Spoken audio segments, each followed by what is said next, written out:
Hi hello నమస్తే అండి నేను మీ గాయత్రి కదంబాల గత కొన్ని రోజులుగా చాలా మంది కాళేశ్వరం ప్రాజెక్ట్ గురించి మాట్లాడుకుంటున్నారు. సో ఇప్పుడు ఈ కాళేశ్వరం ప్రాజెక్ట్ విషయంలో ప్రధాన పాత్ర పోషించింది కేసీఆర్ ఏనని జస్టిస్ పీసీ ఘోష్ కమిషన్ అయితే ఒక నివేదిక ఇచ్చేసింది.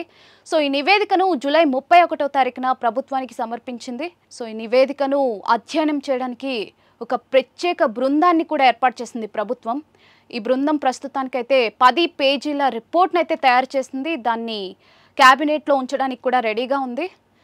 సో ఈ జస్టిస్ పీసీ ఘోష్ కమిషన్ నివేదిక ప్రకారం ఈ కాళేశ్వరం ప్రాజెక్ట్లో చేసిన ప్రతి పనిలో కూడా ఆయన ప్రమేయం ఉన్నట్టుగా తెలుస్తుంది, కేసీఆర్ గారి ప్రమేయం ఉన్నట్టుగా.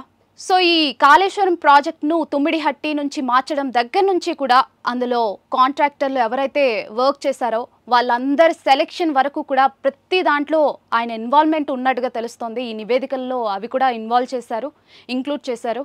సో మొత్తంగా చూస్తూ ఉంటే ఆయన ఇష్టానుసారంగానే ఈ ప్రాజెక్ట్ మొత్తం జరిగినట్టుగా తెలుస్తుంది. సో ఆయన కొన్ని నియమ నిబంధనలను కూడా ఆయన ఉల్లంఘించారు. వ్యాప్కోస్ నియమాలను కూడా ఆయన పట్టించుకోలేదు. అదేవిధంగా క్యాబినెట్లో ఈ ప్రాజెక్ట్ నిర్ణయాలు కూడా తీసుకోలేదు. యాక్చువల్లీ ఏదైనా ప్రాజెక్ట్ చేసినప్పుడు ఒక నాయకుడిగా క్యాబినెట్లో దాని గురించి చర్చించాలి, అదేవిధంగా నిర్ణయాలు కూడా తీసుకోవాలి. బట్ అది కూడా చేయలేదు అన్నట్టుగా తెలుస్తుంది.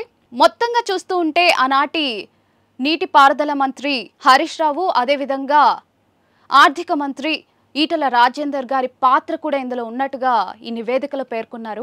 సో అదేవిధంగా అప్పటి ఇంజనీర్స్ ఎవరైతే ఆ ప్రాజెక్ట్లో వర్క్ చేశారో ఆ అధికారుల మీద కూడా కొన్ని అక్రమాస్తుల కేసులు కూడా రిజిస్టర్ అయినట్టుగా తెలుస్తోంది. సో మొత్తంగా చూస్తుంటే ఇది అసెంబ్లీ వరకే వెళ్తే అది క్రిమినల్ చర్చకైతే దారితీస్తుంది. మరి చూడాలి ముందు ఏం జరుగుతుందో అన్నది.